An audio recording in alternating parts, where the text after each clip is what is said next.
भाई और बहनों, मातृशक्ति को नमन। हमारे को व्यावहारिक जीवन जीने के सूत्र मिल रहे हैं, आध्यात्मिक जीवन जीने के सूत्र मिल रहे हैं।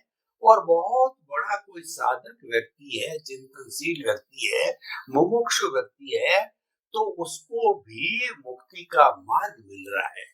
यानी 100 बीमार एक अनार के जूस को 100 बीमारों को पिला दो तो सभी स्वस्थ हो जाते। इतनी ताकत है उस अनार के जूस में।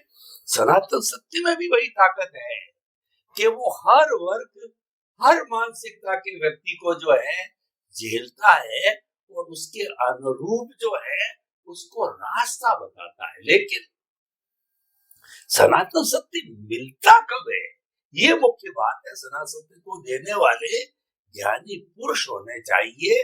वो मात्र पुस्तकीय ज्ञान, शास्त्रों के ज्ञान से सनातन सत्य नहीं मिल सकता। वो अनुभव आधारित होता है, उसका ज्ञान दर्शन खुला होना चाहिए। तो ऐसे ज्ञान दर्शन खोले वाले स्वामी कमलेश्वरानंद जी साक्षात हमारे सामने विराजमान है। आप सभी की तरफ से उनके प्रति कृतज्ञता। जय सच्चिदानंद। जय सच्चिदानंद। स्वामी जी, हमारे समाज अलग अलग मानसिक स्तर के, मेंटल होराइजन के, मेंटल लेवल के लोग रहते हैं। और आप अनुभवी पुरुष है, आप ज्ञानी पुरुष है, आपके दिल में करुणा है, आप चाहते हैं कि सबका भला हो। तो मैं आपसे एक प्रश्न करना चाहता हूँ।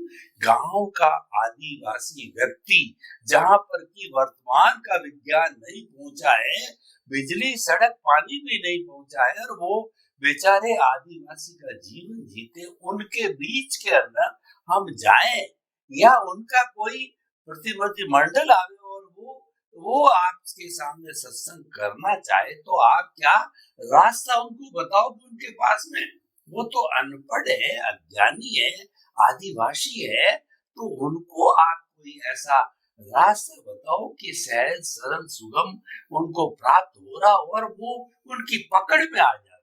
तो ऐसे लोगों के लिए जो है सनातन सत्य का रास्ता बताइए। प्रश्न के लिए धन्यवाद और सभी श्रोताओं को मेरा नमस्कार। देखो, एजुकेशन एक प्रकार का ज्ञान है जिसको हम पढ़ाई के आधार से, डिग्री के आधार से प्राप्त कर सकते हैं। और जो व्यक्ति ने पढ़ाई लिखाई नहीं किया है मगर जीवन जी रहा है, वो अनुभव से भी बहुत कुछ सीख सकता है। और अनुभव के लिए शब्द ज्ञान की जरूरत नहीं है। ये डिग्री वगैरह कमर्शियल ज्ञान है। वो doctor, chartered accountant, lawyer, engineer, businessman या जॉब में बना सकता है, अच्छा इंसान नहीं बना सकता। तो इंसान बनने की मैच्योरिटी वो एक अलग चीज है, और डिग्री और स्टेटस मिलना, जॉब मिलना, पैसा मिलना, वो एक अलग सब्जेक्ट है। तो ऐसे पढ़े लिखे नहीं है, ऐसे अनपढ़ लोग, जो आपने कहा आदिवासी, वो आदिवासी को ये विज्ञान और जीवन जीने का रास्ता कैसे बताएं? हालांकि मैं ऐसा तो मानता हूं कि उनका पूरा जीवन संघर्षमय होता है। घर और घर की परिस्थितियां भी बिल्कुल, जिसे कहेंगे आप, आरामदायक नहीं होता है। बार बार घर और घर का हिस्सा टूट जाता है, बारिश से कहो, या उनकी दीवारें भी ऐसी पतली होती है, सीमेंट और ईंटों से नहीं बनी हुई है, तो बार बार टूट भी जाती है। इसमें से ठंडी में हवा भी आती है और बारिश में वो और ज्यादा टूटने की या छत में से पानी गिरने की भी संभावना हो जाती है। दूसरी बात, उनके पास कोई बड़ा विशिष्ट प्रकार का गैस का चूल्हा वगैरह नहीं होता है, और उसके परिवार के लोग वो लकड़े बकड़े जला के ही रसोई पकाते हैं। ये भी एक कष्टदायक जीवन होता है। और पानी के लिए भी उनके पास सुविधा नहीं होती है, कोई नदी में वगैरह में, तालाब में से वो लेकर फिल्टर करके वो यूज करते हैं। वो भी एक परिश्रम वाली बात है।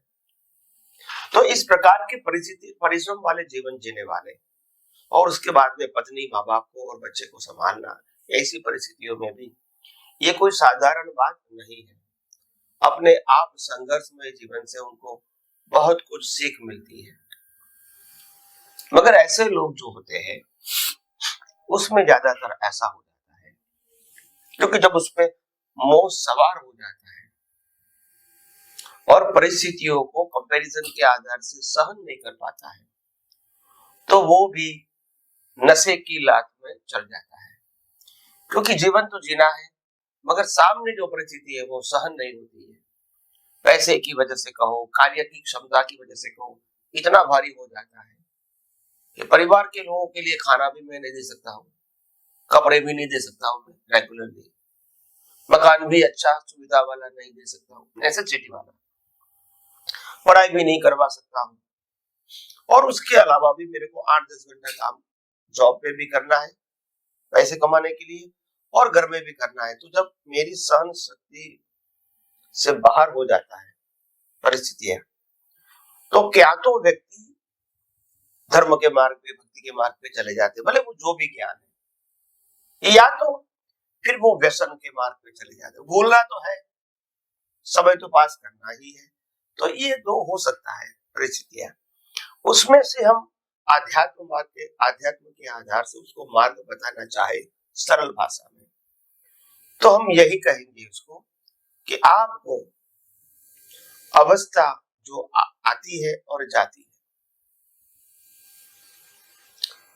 उस अवस्थाओं में कैसे भी करके प्रयास करते रहो बिना तनाव, और वास्तविकता परिवार को बताते रहो कि ये सिचुएशन है, और खुद भी प्रयास करते रहो कि ये परिस्थिति में बदलाव आए।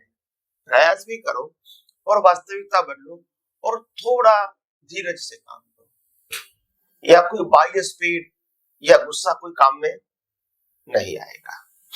तो धीरे धीरे उनकी सोच बदल देगी, उनकी परिस्थितियों को देखने की या पास करने की नजरिया बदलेगी, परिवार में शांति रहेगा, और ज्यादा कुछ स्वस्थता से सोच सकेंगे, और धीरे धीरे वो धर्म के मार्ग में, भक्ति के मार्ग में आगे जाके आध्यात्म के मार्ग में भी आ सकता है, अगर स्थिरता होती है, आंतरिक मानसिक स्थिरता होती है तो। मगर मैंने कहा कि ये सब अभियान है और लंबे समय की धीरज की बात है, ये कोई इंस्टेंट नहीं बनता है। और मैं समझता हूँ हर व्यक्ति के लिए, चाहे भगवान श्री राम कहो, भगवान श्री कृष्ण कहो, और भगवान श्री महावीर कहो, अगर मुक्ति का मार्ग का उसको ज्ञान मिला होगा, वो भी कितने अवतारों के बाद फुलफिल हुआ है। ये कोई चमत्कार, सुना, समझा, पालन करने का प्रयास किया, फेल हुए, फिर लाइफ बनी, फिर सुना, समझा, पालन करने का प्रयास किया, फिर फेल हुए, ऐसे करते करेक्शन करते करते धीरे धीरे आगे बढ़ते हैं, एक दिन उनका गोल पूरा होता है। तो ये प्रक्रिया है, और प्रक्रिया को माननी पड़ेगी, मगर प्रक्रिया को धीरज के साथ मानो, जल्दबाजी मत करो। ये दुनिया किसी व्यक्ति के कंट्रोल से नहीं चलती। एक बात ध्यान रखो, आपकी भावना, आपकी नीयत अच्छी हो सकती है, आपकी जरूरत भी नेसेसिटी हो सकती है, हम मानते हैं, मगर इसीलिए उनका रिजल्ट आ ही जाएगा ये जरूरी नहीं है। इसलिए पेशेंस, धीरज रखना बहुत जरूरी है, सामाजिक जीवन में, धार्मिक जीवन में और आध्यात्म में भी धीरज रखना बहुत जरूरी है।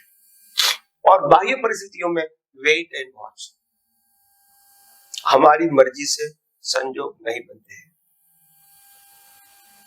और ये भी मत समझो कि हम एजुकेटेड है, पैसे वाले हैं, साधन वाले हैं, इसीलिए घर में शांति होगी ही, ये जरूरी नहीं है। सब कुछ होते हुए भी अशांति होती है, क्योंकि अंडरस्टैंडिंग नहीं है, क्योंकि इच्छाएं बहुत है, क्योंकि हर व्यक्ति की व्यक्तिगत इच्छाएं होती है। एक परिवार में 6 लोग हैं तो 6 व्यक्तियों की व्यक्तिगत इच्छाएं भी होती है, नेसेसिटी प्लस इच्छा। तो सभी व्यक्तियों की इच्छा पूरी करना यह पॉसिबल नहीं होता है परिवार में, मगर शांति से धीरज से काम लेना है और समय के ऊपर छोड़ना है, पैरेलल प्रयास भी चालू रखना है और इतना शांति से आप काम लो ताकि आपके परिवार के लोग भी आपसे कुछ सीखें, बिना बोले। आपका जीवन ही उनके लिए मैसेज बन जाए, केवल शब्द नहीं, जीवन। अगर मैं अपने जीवन में फटे फटे कपड़े पहनता हूँगा घर के अंदर, बाहर जाऊंगा तो ठीक कपड़ा पहनूंगा, अगर पैसा नहीं है तो घर में नहीं पहनूंगा, क्योंकि मेरे पास और ज्यादा कपड़े लाने का पैसा नहीं है। तो मैं फटा भी पहनूंगा, कपड़े ऊपर का नीचे का फटा हुआ भी पहनूंगा और बच्चे को कहूंगा नहीं मैं तो स्वस्थ हूँ, ठीक हूँ, आप धीरे धीरे आगे बढ़िए, पढ़ाई में आगे बढ़िए, जॉब में आगे बढ़िए, मैं आपके सपोर्ट के लिए तैयार हूँ। मगर आपका जीवन देखेंगे तब इसको मालूम होगा कि मेरे पिताजी ने इतना संघर्ष करके हमको पढ़ाया है, तो हमारी भी भावना माता पिता के प्रति होनी चाहिए। ऐसा भाव पैदा होना चाहिए। ये जबान से नहीं होता है, ये आपके प्रैक्टिकल जीवन को देख के होता है। कई सारी शिक्षा ऐसी भी होती है कि हम देख कर अनुभव कर सकते हैं और इसको फॉलो कर सकते हैं। हर बातों में जबान होना जरूरी नहीं है। जैसे हमने भी अपने माँ बाप को देखा था, संघर्षमय जीवन, 10 व्यक्ति घर में थी और एक व्यक्ति की कमाई, और हम हमारे सभी बहनों भाइयों के अंदर 1-1.5 साल का अंतर था।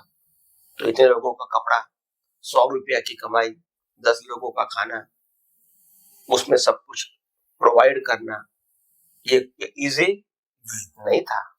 मगर उनका संघर्ष भी था और माँ बाप की शिक्षा भी थी। और ऐसा भी नहीं कि वो खाना वाना नहीं देते थे, कपड़े वपड़े नहीं देते थे, मौज शौक नहीं था, नेसेसिटी प्रोवाइड करते थे कि भाई ड्रेस लाना है स्कूल में तो ड्रेस तो लाना ही पड़ेगा, मगर मीडियम क्लास का लाते थे। उसके अलावा नाश्ता वास्ता तो उस समय देते नहीं थे, पैसे भी नहीं थे, घर पे आके खाना खाओ बस 2 टाइम। और वहां यात्रा वात्रा होती थी तो भी पैसा नहीं देते थे, क्योंकि है ही नहीं तो फिर क्या करें। और कपड़े भी एक दूसरे के पहनते थे, किताब भी एक दूसरे की यूज करते थे, ताकि कम से कम पैसे में हम आगे बढ़े। तो ये कुछ सीखा भी, और माँ बाप के जीवन से हमने उनके पास से भी कुछ सीखा, उनके जीवन से भी सीखा। वो सरल रहते थे, शांत रहते थे, परिश्रमी रहते थे, कम खर्चे में कैसा जीवन जिया जाता वो सोचते थे। लग्जरी लाइफ में अगर हमको कोई चीज जैसे कि वेजिटेबल्स है यहाँ मिलती है, मगर यहाँ से आधा घंटा जाओगे तो मेरे हमको 25% लेस मिलती है, तो वहां जाके लेना। कभी ऐसा होता है कि सुबह की सब्जी जो मिलेगी और शाम को कम भाव में मिलेगी, क्योंकि वो उसको निकाल देना है, दूसरे दिन नया लगाना है, तो शाम को जब सस्ती मिलती तो हमको शाम का टाइम एडजस्ट करना पड़ेगा। तो ये कुछ सिखाया उन्होंने। जीवन तो जीना है और जिस प्रकार की कंडीशन है उसी में ही जीना है, मगर वो फरियाद करने से कोई मतलब नहीं है। उनमें से ही रास्ता निकालना है, स्वस्थता से क्या ये परिस्थिति में क्या अच्छा हो सकता है वो रास्ता निकालना है और दिमाग एकदम शांत रखना है। तो ऐसे करके हम ऐसे व्यक्तियों को भी सिखा सकते हैं, समझा सकते हैं प्रैक्टिकल लाइफ में। और दूसरी बात, भले व्यक्ति गरीब होती है मगर महापुरुषों की बातें अगर सुनता रहता है और महापुरुषों के जीवन को पढ़ता रहता है कैसे भी करके, तो मैं समझता हूं कि इंटरनल मॉरल सपोर्ट उनको मिलता रहेगा कि ऐसे महापुरुष भी इसी परिस्थिति में गुजरे थे और तभी महान बने। तो ये भी मेरे जीवन का एक हिस्सा है, ये कोई अल्टीमेट ट्रूथ नहीं है। मैं भी आगे जाके अच्छा काम कर सकता हूँ, मगर आज मैं उस परिस्थिति को स्वीकार करता हूँ और उसमें एडजस्ट होकर जीना चाहता हूँ। तो ऐसे करके समग्रतया ऐसे साधु संत के परिचय में रहना, महापुरुषों के जीवन चरित्र को पढ़ना, बार बार याद करना, बच्चों को समझाने की कोशिश करना, परिवार पति पत्नी को समझाने की कोशिश करना, ऐसे करते करते हम धीरे धीरे सामाजिक, धार्मिक और आध्यात्मिक जीवन में सोच समझ के आगे बढ़ सकते हैं।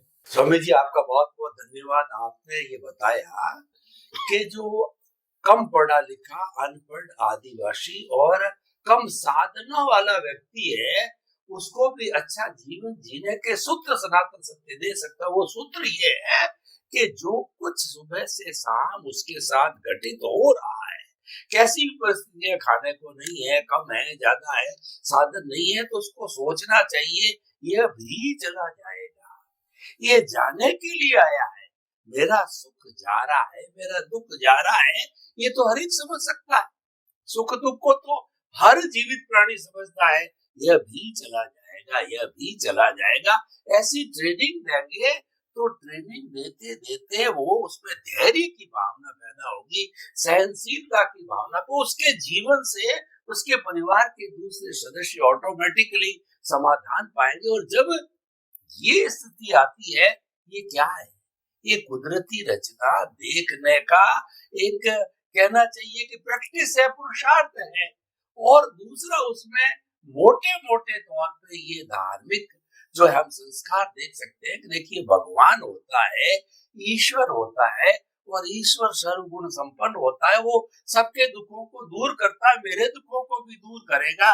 तो धीरे धीरे ईश्वर की परिकल्पना उसको बताएंगे वो क्या है, वो अपने अस्तित्व में रहना, वही तो बात है।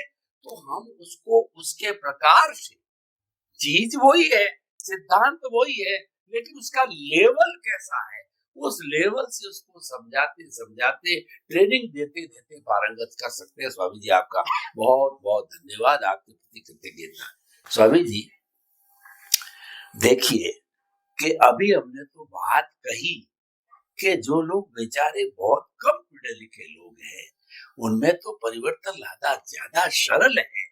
लेकिन आज के लोग देखिए, बड़ी बड़ी डिग्री धारी, एक एक पार्ट में कई से कई बड़ी डिग्रियां हैं, बड़ी बड़ी पोस्ट है, बड़ा बड़ा पैसा कमाते हैं, बड़े बड़े प्रोफेसर है। उनकी मानसिकता को देखो तो उनके अंदर इतना अहंकार भरा पड़ा है कि मैं तो सब जानता हूँ, मैं खुद किसी को बता सकता हूँ। यानी वो भरे हुए घड़े हैं। देखिए समाज है, दुनिया है, सभी तरह के लोग खाली भी होते हैं, भरे हुए भी हैं।